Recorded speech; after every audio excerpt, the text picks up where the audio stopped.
Sir ये बताइएगा कि हमारे घर बनाते हुए अक्सर खिंगर इस्तेमाल करते हैं और अव्वल ईंट इस्तेमाल करते हैं बुनियादों में।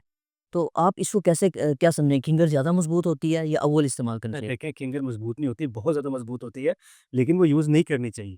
खिंगर को आप अगर उसको किसी पीएसआई चेक स्ट्रेंथ चेक करने वाली मशीन के ऊपर रखें, क्रशिंग मशीन के ऊपर, तो उसकी पीएसआई 2500, 2600, 3000 से भी ऊपर निकल जाती है। जबकि एक अच्छी अव्वल जो ईंट होती है, उसकी पीएसआई होती है 1600 से लेके 2200, 2300 के दरमियान। तो खिंगर ईंट जो-सी है, वो इतनी ज़्यादा पक चुकी होती है कि उसकी ओवर पकाई हो चुकी होती है और फिर उसके ऊपर पोरे निकल आते हैं बहुत ज़्यादा, उसके ऊपर बल्क्स निकल आते हैं बहुत ज़्यादा, उसकी साइडें साफ़ नहीं होती। आप जब वो ईंट यूज़ करते हैं बुनियादों के अंदर, तो आपका डेफ़िनिटली बुनियादों की अलाइनमेंट आउट होती है, आपका मसाला ज़्यादा लगता है और जब आपकी अलाइनमेंट आउट होती है, तो आपके घर की ओवरऑल वर्कमैनशिप जो-सी है वो ख़राब हो जाती है। तो कभी भी आपको बुनियादों में दोन, खिंगर या बार्शी, ये ईंट नहीं आपको यूज़ करनी चाहिए। जो ईंट आप ऊपर यूज़ कर रहे हैं घर के अंदर अव्वल ईंट, आप वही ईंट अपनी बुनियादों में भी यूज़ करें।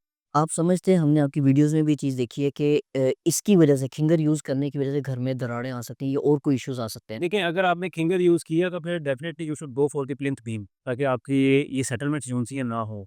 अगर आपने खिंगर ईंट यूज़ करके लेवल्स का ख़्याल नहीं रखा, अच्छी तरह ईंटों के दरमियान फिलिंग नहीं की, अब चलें फ़र्ज़ करें किसी ने खिंगर ईंट यूज़ कर ली है, क्योंकि खिंगर ईंट की शक्ल नहीं होती, वो डब-खडब होती है, तो आपने कोशिश ये करनी है कि उसके सारे मसाम जो उनसे अच्छी तरह फिल हों।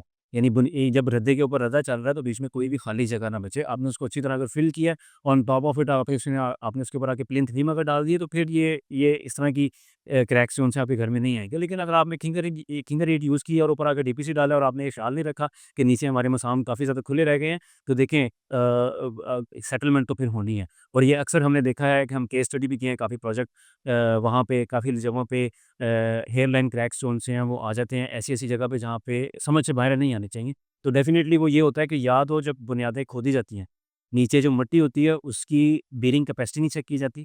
वो मिट्टी, नरम मिट्टी के ऊपर डायरेक्ट जो-सा वो खिंगर ईंट पे लाके बुनियाद खड़ी कर दी जाती है, या फिर आपका जो फ्लोर्स हैं उनकी प्रॉपर कॉम्पैक्शन नहीं की जाती। जहाँ पे आपकी सॉइल जो फाउंडेशंस हैं, सॉइल कॉम्पैक्शन नहीं होती हैं और प्रॉपर तरीके से बुनियादें नहीं भरी जाएँगी और अच्छा प्लिंथ बीम नहीं डाला जाएगा, आपके घर में क्रैक्स आने का खतरा हो।